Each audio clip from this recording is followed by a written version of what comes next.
दिल्ली की सरकार को जन लोकपाल के नाम पर कुर्बान कर अरविंद केजरीवाल फिर जनता की अदालत में खड़े हैं। सामने लोकसभा चुनाव है, सत्ता की सबसे बड़ी मंजिल है और आम आदमी पार्टी के नुमाइंदों के दिल में हसरतों का तूफान हिलोरे मार रहा है। दिल्ली की कुर्सी की कथित कुर्बानी को केजरीवाल एंड कंपनी भ्रष्टाचार के खिलाफ लड़ाई से जोड़ रही है ताकि लोकसभा चुनाव में इस कुर्बानी की पूरी कीमत वसूली जा सके। इसीलिए अन्ना हजारे ने केजरीवाल की मंशा पर बड़ा सवाल खड़ा कर दिया है। अन्ना को लगता है कि केजरीवाल के दिल में देश का ख्याल नहीं, सत्ता के सपने हैं। सवाल तो खैर केजरीवाल की पार्टी के उन 20 चेहरों को देखकर भी उठे जिन्हें लोकसभा चुनाव का टिकट मिला है। ये वही पार्टी है जिसके नेता पारदर्शिता और सत्ता में आम आदमी की भागीदारी की वकालत करते नहीं अघाते।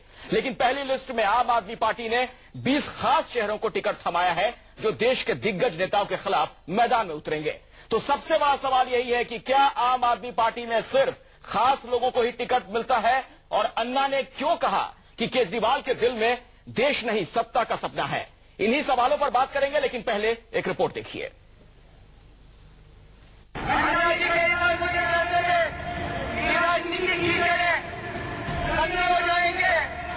लेकिन मैं अन्ना जी को समझाया करता था कि अन्ना जी अगर ये राजनीतिक कीचड़ है तो अब इस कीचड़ के अंदर पुलिस खुलना पड़ेगा और उस कीचड़ को पुलिस सफाई करनी पड़ेगी। जिसमें समाज की भलाई है, देश की भलाई है। अगर वो नहीं है और सिर्फ सत्ता के लिए जाना तो और पार्टी और आप में क्या फर्क? ये हमारा इस्तीफा है। सियासत की कीचड़ को साफ कर साफगोई के संस्कार की हुंकार भरने वाले अरविंद केजरीवाल ने जब अपनी 49 दिवसीय सरकार को कुर्बान किया तो मकसद शहादत के लिबास में लिपटा हुआ था।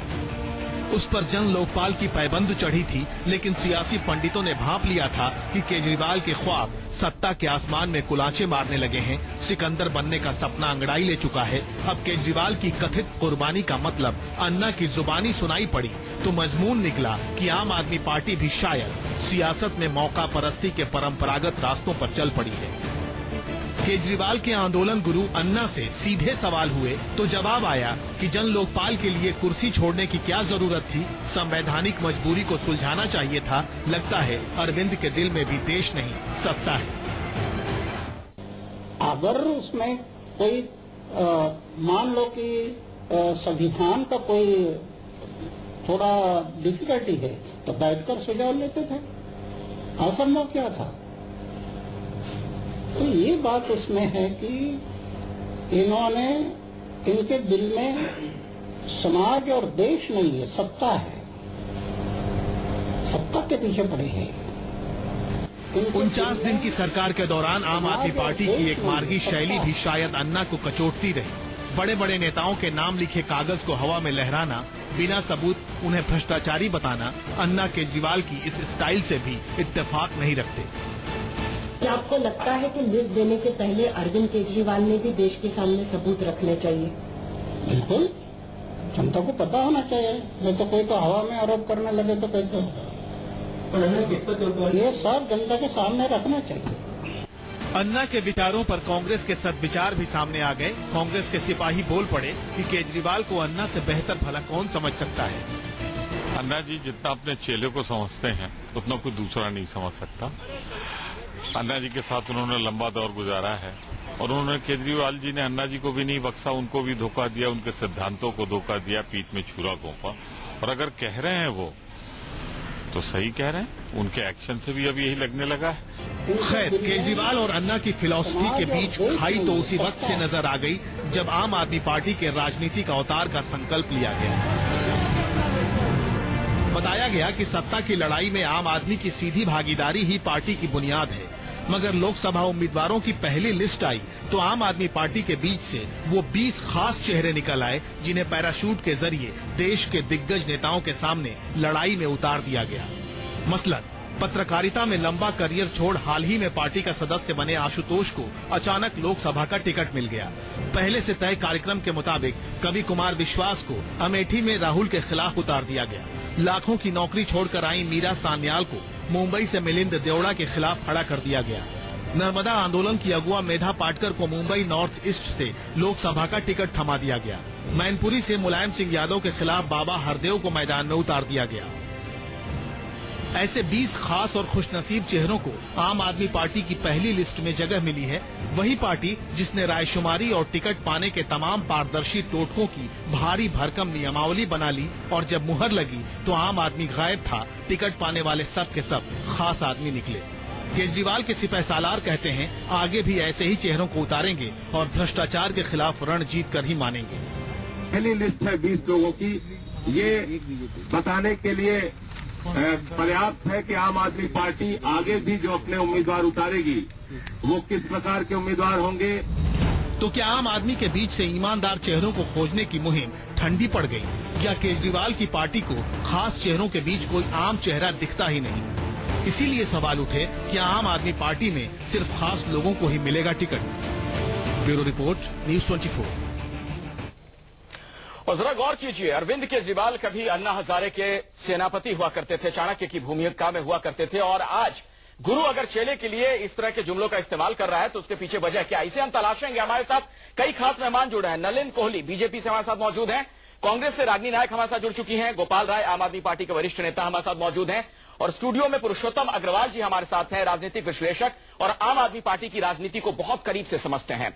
गोपाल राय जी, आपसे मेरा पहला सवाल है, आप लोगों के दिल में देश नहीं बल्कि सत्ता है, अन्ना हजारे कह रहे हैं। नहीं, अन्ना जी अपनी कोई भी बात कहने के लिए स्वतंत्र है, और अन्ना जी के अपने वक्तव्य पहली बार नहीं है, अन्ना जी के वक्तव्य बदलते रहते हैं। अब वो कब क्या कहेंगे और क्यों कहते हैं ये तो भी बात समझना पड़ेगा। नहीं तो आप उनके इस वक्तव्य का सम्मान करना चाहते हैं, वो स्वतंत्र हैं, उनकी अपनी नहीं वक्तव्य का सम्मान, अगर सही कोई बात कहेंगे तो सम्मान भी करते हैं, उनका सम्मान करते हैं, अपने वक्तव्य के लिए वो स्वतंत्र हैं, वो जो चाहे वो अपना कह सकते हैं। लेकिन जिनके साथ इतना बड़ा आंदोलन आप लोगों ने किया, एक मंच पर नजर आए, रामलीला मैदान की तस्वीरें तमाम लोगों ने देखी, लाखों हजारों लोग वहां पहुंचे भी थे, क्या वजह हो सकती है कि ऐसा कह रहे हैं कि आप लोगों के दिल में देश नहीं बल्कि सत्ता है? नहीं, वही मैंने कहा ना कि वो अभी अन्ना जी कब क्या कहेंगे और कितनी बार कहेंगे वो कहना आज बड़ा मुश्किल हो चुका है, इसलिए अभी कुल मिलाकर के वो जो भी कह रहे हैं और जब भी कहते हैं वो कब क्या कहते हैं, वो जो भी कहे वो स्वतंत्र है, अपनी बात वो रख सकते हैं, तो सबका हक है। जी चलिए, मैं आता हूं गोपाल राय जी आपके पास। रागिनी नायक भी कांग्रेस से हमारे साथ है। रागिनी, जरा ये बताइए, अन्ना हजारे को आप आम आदमी पार्टी के लिए तो कह रहे हैं कि उनके दिल में देश नहीं है बल्कि सत्ता के ख्वाब हैं, इशारा आप लोगों की तरफ भी था अगर उनके पूरे स्टेटमेंट को सुने। आपको क्या लगता है, आम आदमी पार्टी, कांग्रेस और बीजेपी कौन सी पार्टी है जिसके दिल में देश है?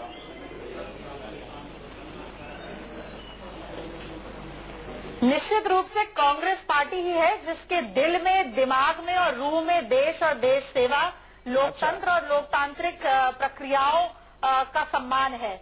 लेकिन सबसे ज्यादा वक्त तक तो आप ही लोग सत्ता में रहे, रागिनी। गुरु गुड़ ही रहे, चेला सबसे ज्यादा वक्त तक तो आप ही लोग सत्ता में रहे थे। पूरी सुन लीजिए, आपने कहावत सुनी होगी कि गुरु गुड़ ही रहे, चेला चीनी हो गया। अब हमने देखा कि अन्ना हजारे जी तो देश सेवा और देश के प्रति, जनता के प्रति सेवा भाव तक ही रह गए, और सत्ता की चोटी पर पहुंचने की दौड़ अरविंद केजरीवाल जी ने लगा ली है। ठीक है, चलिए एक बार अब बात, आपका असली सवाल ये है कि आखिर इसके पीछे की ऐसा क्यों कहा अन्ना हजारे? मैं रागिनी उस पर आऊंगा, लेकिन जरा ना मैं समझना चाह रहा हूँ। रागिनी, मैं आऊंगा आपके पास, इस पर हम विस्तार से बात करेंगे, आप बोलिएगा, आपको पूरा मौका मिलेगा। लेकिन एक बार नलिन से भी समझना चाहूंगा उनका क्या इस पर सोचना है। नलिन, आपने सुना रागिनी नायक को, आपसे भी मेरा यही सवाल है, बीजेपी, कांग्रेस और आम आदमी पार्टी, तीनों में से किसके दिल में देश और किसके दिल में सत्ता है? देखिए, देश सबके दिल में होता है, और मुझे लगता है इस पे कोई आप प्रतिबंध नहीं लगा सकते कि सिर्फ एक के दिल में देश है, ये गलत है। नहीं, रागिनी ने लगा दिया प्रतिबंध, उन्होंने कहा सिर्फ कांग्रेस के दिल में देश है तो कोई भी हो सकता है। नहीं, वो उनकी सोच हो सकती है, उनकी सोच में हो सकती है, मैं सहमत नहीं हूँ। अच्छा, हर हिंदुस्तानी के दिल में हो सकता है ये, जिनके नहीं होते वो माओइस्ट हो जाते हैं, टेररिस्ट हो जाते हैं, तो मतलब ऐसे में संकीर्ण सोच। फिर ये तो मानते हैं ना नलिन, फिर आप ये मानते हैं ना कि अन्ना हजारे ने गलत बोला अरविंद केजरीवाल के बारे में, ऐसा उन्होंने कहा? फंडामेंटलिस्ट भी हो जाते हैं, कट्टरवादिता की तरफ भी मुड़ जाते हैं। रागिनी जी आपको पता नहीं इतनी जल्दी क्यों होती है सबकी बात ना सुन के अपनी बात कहना। मैं बात कर देता हूँ, अगर आप उसको भाषण देना मैं चुप हो जाता हूँ, आप बोलिए, इसमें क्या दिक्कत है? नहीं बोलिए नलिन, बोलिए। नलिन जी, मैंने केवल 2 शब्द कहे थे, आपको रोका नहीं गया। मैंने केवल 2 शब्द कहे थे आपको। मैडम, आपके कभी 2 शब्द आपके आज तक मैंने सुने नहीं। हम इससे कहा जा रहे हैं व्याख्यान होते हैं, हम देश की बात कर रहे हैं, दिल में देश की कहा बात जा रहे हैं भाई, ये क्या डिबेट आप करवा रहे हैं? नलिन जी, मैं क्षमा तो मतलब मैं अपनी बात आप मुद्दे से भटक कर पता नहीं क्या बोले जा रहे हैं। अच्छा ठीक है, चलिए नलिन रखिए अपनी बात। चलिए, ऐसा है, मैं जो 2 बातें यहाँ रखना चाहता हूँ। पहली बात तो यह है कि अन्ना हजारे जी के ऊपर में जो टिप्पणी गोपाल राय जी की थी, वो शायद केजरीवाल जी पे ज्यादा बैठती है, अन्ना जी पे कम। दूसरी बात है, इसका राजनीतिकरण शायद गोपाल राय जी इसलिए करना चाहते हैं क्योंकि वो शायद भूल रहे हैं, कुछ ही महीनों पहले की बात थी कि उन अन्ना जी के स्टेज पे अन्ना जी ने इनको टोक दिया था राजनीतिकरण करने के लिए। बाकी अगर आप ट्रैक रिकॉर्ड देखें तो केजरीवाल जी का आज का वक्तव्य आप देख लीजिए, जो उन्होंने इंडस्ट्रियलिस्ट के सामने कहा। 3 दिन पहले उन्होंने रिलायंस के ऊपर में, अंबानी के ऊपर क्या किया, उन्हीं को 323 करोड़ रुपए उन्होंने पकड़ा दिए, वो भी आपने हटा दिया। बहुत महत्वपूर्ण काम जो दिल्ली के होने थे, एमसीडी को जाने थे, आपने पकड़ा दिया। इससे पहले गैस की दाम जो थे पहले फिक्स हुए थे, उसी कांग्रेस ने समर्थन ले लिया। तो ये सारी बातें केजरीवाल जी की सत्ता चाहने की लोग हम भटक जाएंगे। नलिन, मेरा सवाल क्या था? ये इस पे नहीं है। ठीक है, नहीं आपकी बात मैं समझ रहा हूं, लेकिन मेरा सवाल सिर्फ इतना था, अगर अन्ना हजारे कह रहे हैं कि अरविंद केजरीवाल के दिल में देश नहीं बल्कि सत्ता है, क्या आप इससे इत्तेफाक रखते हैं? भाई देखिए, अन्ना जी एक सोशल थिंकर है, तो उनकी मतलब वो टिप्पणी किसी पर भी कर सकते हैं, वो राजनीतिक व्यक्ति नहीं है। और ऐसा है कि दूसरा, उनको आप राजनीतिक रूप से नहीं देख सकते। वो सब पे कमेंट करते, भाजपा पे भी कर चुके हैं, कांग्रेस पे भी करते, अन्ना पे भी करते हैं। कुछ वक्तव्य आपको पसंद आएंगे, कुछ नहीं आएंगे। तो लेकिन अगर के मुताबिक छांट लीजिए, जो पसंद आए वो सही है, ना पसंद आए देश की दिल। हाँ, मतलब अलग अलग पार्टियां अपनी सुविधा के मुताबिक छांट लें, ऐसी बात नहीं है। जी, पुरुषोत्तम अग्रवाल जी हमारे साथ स्टूडियो में बने हुए हैं। आप इसको कह सकते हैं, मैं ऐसा नहीं कह रहा। पुरुषोत्तम जी, अगर ऐसा बयान अन्ना हजारे दे रहे हैं तो इसका क्या मायने और मतलब निकाला जाएगा? देखिए, 2 चीजें हैं। एक तो ये कि ये बात अब साफ जाहिर है, वैसे ये बहुत दिनों से साफ होती जा रही थी कि अन्ना हजारे और अरविंद केजरीवाल और आम आदमी पार्टी के बीच में अब काफी दूरियां हैं। और अभी यहाँ आम आदमी पार्टी के प्रतिनिधि जिस लहजे में अन्ना के बारे में बात कर रहे हैं और जिस लहजे में अन्ना ने बात की है, उससे लगता है कि संवादहीनता की स्थिति इन लोगों के बीच में अब है और एक तरह का संदेह भी है एक दूसरे के इरादों के प्रति। लेकिन हाल ही में मुलाकात हुई थी। मुलाकात तो ठीक है, राजनीतिक मुलाकात तो होती रहती है। अच्छा, अब जैसे उनका ये कहना कि दिल में देश नहीं है, सत्ता है। इनका ये कहना कि अन्ना जी कब क्या बोल दें कुछ पता ही नहीं लगता। तो इससे मालूम पड़ता है कि संवाद और आदर की स्थिति अब दोनों ही तरफ से गड़बड़ है। दूसरी बात मैं ये कहना चाहता हूँ बंधु कि सत्ता में तो हर राजनीतिक पार्टी जाना चाहती है और उसे जाना चाहिए जी, क्योंकि अगर आपका अपना कोई राजनीतिक प्रोग्राम है, आखिरकार उसको आप जनता के सामने रखेंगे, जनता की अप्रूवल हासिल करेंगे और फिर उस प्रोग्राम को आप लागू करते हैं या नहीं करते हैं, इसके आधार पर जनता आपको पसंद या ना पसंद करती है।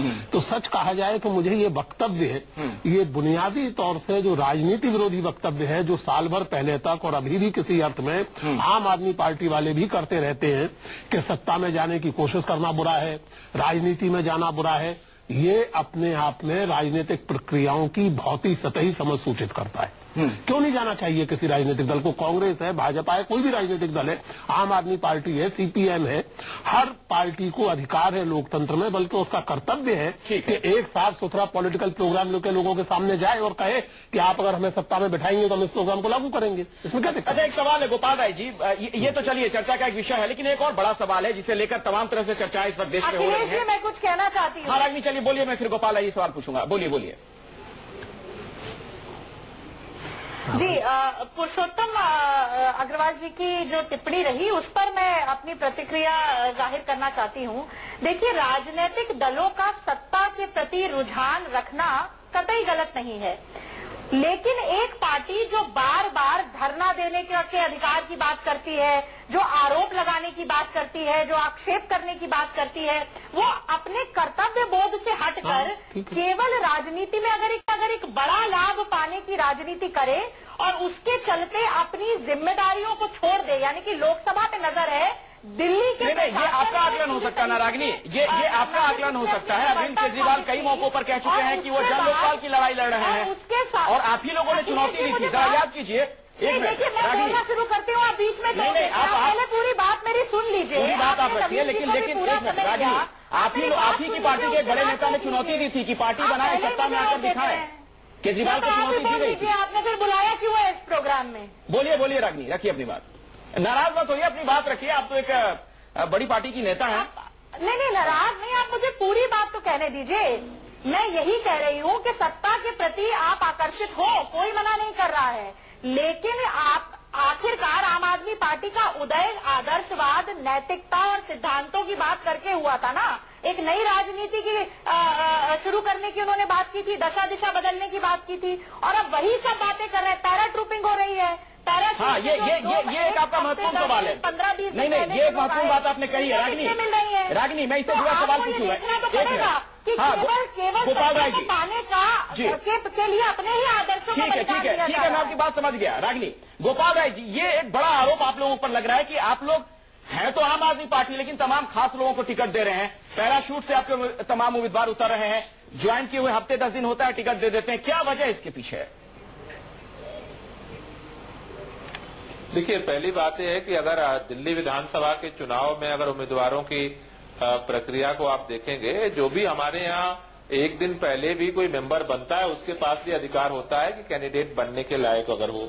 हमारी मुख्य हमारे एम्फेसिस क्या है, हमारा जोर कहाँ पर है कि हम किसी भी क्रिमिनल्स को, किसी भी करप्ट व्यक्ति को, किसी भी कम्युनल व्यक्ति को और कोई भी जिसका कैरेक्टर हो, इन लोगों को हम अपना कैंडिडेट नहीं बनाएंगे। जो गंदगी फैली है चारों तरफ, जी गोपाल, एक दिन पहले वो आया कि 100 दिन पहले आया। अभी मैं देख रहा था, आप ही के पार्टी के नेता हैं संजय सिंह, उन्होंने एक प्रेस कॉन्फ्रेंस की है, जसविंदर नरूला को ज्वाइन करवाया गया है। ऐसा क्यों हो रहा है कि सिर्फ खास लोगों को ही आप ज्वाइन करवा रहे हैं? आम आदमी पार्टी है तो आम आदमी दिखे भी तो ना, लोग भी तो आम लोग आए इसमें। देखिए, आम आदमी पार्टी में अभी 1 करोड़ से ज्यादा लोगों ने पिछले 1 महीने में आम आदमी पार्टी ज्वाइन की है। वो 1 करोड़ अगर आपको नहीं दिख रहे हैं, नहीं तो 2-4 लोग दिख रहे हैं, आप जिन लोगों को टिकट दे रहे हैं वो तो खासी तमाम दिख रहे हैं। पुरुषोत्तम अग्रवाल कुछ कहना चाह रहे हैं कि अभी दिल्ली के अंदर आपने देखा है, दिल्ली में जो चुनाव जीत कर आए आम आदमी पार्टी के विधायक जो बन करके आए, जो मंत्री बने, और आगे भी आप देखिएगा, क्योंकि हर तरह के जो अच्छे लोग हैं जी, सबको आम आदमी पार्टी स्वागत कर रही है। अच्छा, पुरुषोत्तम जी कुछ कह रहे थे? नहीं, मैं अन्ना जी का जो आपने वक्तव्य दिखाया उसमें उन्होंने एक बहुत महत्वपूर्ण बात कही थी, उस पर बात करनी चाहिए मुझे लगता है, और वो बहुत सही आलोचना है। अगर आप जन लोकपाल बिल पास करना चाहते थे और कांग्रेस और भाजपा ने नहीं करने दिया, तो असलियत ये थी कि एक टेक्निकल सवाल था कि दिल्ली राज्य की जो स्थिति है उसके कारण उपराज्यपाल की पूर्व अनुमति के बिना आप इस तरह का बिल नहीं ला सकते। अगर ये नियम गलत था तो आपने भाजपा और कांग्रेस को साथ लेकर के इस नियम का विरोध करने के लिए आंदोलन क्यों नहीं चलाया? आपने ये क्यों नहीं किया कि साहब ये नियम जो है गलत है, इसको बदला जाए? देखिए, ये इस तरह से आप जिम्मेवारी की पॉलिटिक्स की छवि नहीं बना सकते कि अपनी मर्जी से नियम तोड़ेंगे, अपनी मर्जी से नियम मानेंगे, और जहां सूट करेगा वहां नियम का पॉलिटिकल इस्तेमाल कर लेंगे। मुख्यमंत्री स्वयं धरने पर बैठ जाएंगे, लेकिन दिल्ली सचिवालय के आसपास धारा 144 लग जाएगी और आप चुप बैठे रहेंगे। लेकिन मैं एक पूरी बात कर लूं अपनी में। इस वजह से, और जो सवाल आप पूछ रहे हैं वो सही कह रहे हैं गोपाल राय के 1 करोड़ लोग मेंबर बने हैं, आपको केवल 20 लोग दिख रहे हैं, 25 लोग दिख रहे हैं। लेकिन दिक्कत यह है कि ईमानदारी, कर्मठता आदि के साथ साथ पार्टी में आप किस लेवल पर काम करते रहे हैं, किसी भी अच्छी पार्टी में टिकट देने का एक पैमाना ये भी होता है। अब एक साहब जो है आम आदमी पार्टी में 10 दिन पहले या 15 दिन पहले या दिल्ली विधानसभा में जीत के बाद शामिल हो और उनको आप लोकसभा का टिकट दे दें, तो मुझे लगता है कि कहीं ना कहीं जाने अनजाने आम आदमी पार्टी धीरे धीरे। पुरुषोत्तम जी, बाकायदा टीवी कैमरों के सामने ज्वाइन करवाया जाता है। जसविंदर नरूला थोड़ी देर पहले ज्वाइन किया है। जिस पॉलिटिकल कल्चर के खिलाफ लड़ने का ये दावा कर रहे हैं आम आदमी पार्टी वाले, मेरी चिंता यह है कि बहुत तेजी से उस पॉलिटिकल कल्चर की कुछ बड़ी नकारात्मक चीजों को अपना रहे हैं। गोपाल राय जी, कहीं ऐसा तो नहीं है कि वही बीमारी आप लोगों को भी लग रही है? सत्ता की जो बीमारी है, बाकी दलों में जो बीमारी देखने को मिलती है। नहीं, पहली बात यह है कि देखिए, जब एक लंबे समय से चीजों को देखने की जो हमारी आदत है, तो आम आदमी पार्टी भी कुछ भी करती है तो उसमें निगेटिव दिखता है और देखने की कोशिश की जाती है, हम उसका स्वागत भी करते हैं। लेकिन आम आदमी पार्टी की प्राथमिकता है कि कैसे समाज के हर हिस्से के जो अच्छे लोग हैं उनको राजनीति के केंद्रीय बिंदु पर लाया जाए और इस बदलाव की प्रक्रिया में उनको हिस्सेदार बनाया जाए। और उसी प्रक्रिया को हम आगे बढ़ाने की कोशिश कर रहे हैं। लेकिन उसमें आम आदमी भी तो होना, वो तो खास आदमी है जिसको आप चुन कर ला रहे हो, सारे के सारे खास हैं। पूरी लिस्ट है मेरे पास, अगर आप कहेंगे तो मैं पढ़कर सुना दूंगा 20 लोगों की लिस्ट है। पहली बात देखिए, आम आदमी का मसला क्या है? आम आदमी की लड़ाई को कौन आगे बढ़ाना चाहता है? भ्रष्टाचार के खिलाफ कौन खड़ा होना चाहता है? अपराधीकरण के खिलाफ कौन खड़ा होना चाहता है? वंशवाद के खिलाफ कौन खड़ा होना चाहता है? सांप्रदायिकता के खिलाफ कौन खड़ा होना चाहता है? ये एक हिम्मत की बात है। और आम आदमी की जिंदगी को बेहतर बनाने के लिए कौन खड़ा होना चाहता है? हम तो तलाश रहे हैं, हम सबका स्वागत कर रहे हैं कि सब लोग आइए, लेकिन टिकट नहीं दे रहे हैं उनको, आगे बढ़ाइए। अरे गोपाल राय जी, लेकिन उनको टिकट नहीं दे रहे हैं, बहुत सारे नाराज हुए हैं। अरे हमने दिल्ली में विधायक भी बनाए और मंत्री भी बनाए, अभी लिस्ट आगे आने दीजिए। नलिन कोहली कुछ कहना चाह रहे हैं। नलिन, अखिलेश जी, हाँ बोलिए नलिन। यहाँ 2-3 विषय है। पहली बात है, कोई भी राजनीतिक पार्टी और आम आदमी पार्टी अलग नहीं है, वो हर चीज भला जो दुनिया में हो रही है कह सकते हैं, लेकिन मुझे लगता है यहाँ पर थोड़े से इनके आचरण और शब्दों के बीच में गैप को देखना चाहिए। इन्होंने जनता के लिए सुविधाएं बढ़ाने की बात की, ये लगभग 50 दिन सत्ता में रहे, एक निर्णय हमें दिखा दीजिए जिससे नए स्कूल बन रहे थे, पानी के ऊपर में इन्होंने कोई पाइपों को लेकर किया, इन्होंने भ्रष्टाचार की बात कही, और ये पुरुषोत्तम जी ने वाजिब बात उठाई जो अन्ना जी ने बात आगे रखी है, जिस पर कोई जवाब नहीं है कि आप जो है एक लोकपाल ला रहे। पहले तो लोकपाल है, इनके वर्जन, एक मिनट समझ लीजिए इसको, इनके वर्जन और जो देश में पार्लियामेंट ने, संसद ने पास किया, महत्वपूर्ण कोई ऐसे बिंदु फर्क नहीं है। वहां पर विसिल ब्लोअर बिल अलग है देश में, यहाँ उसमें जोड़ रहे हैं। वहां एक हाईकोर्ट जज है, यहाँ 2 हाईकोर्ट जज है, वहां स्पीकर है, यहाँ स्पीकर नहीं है।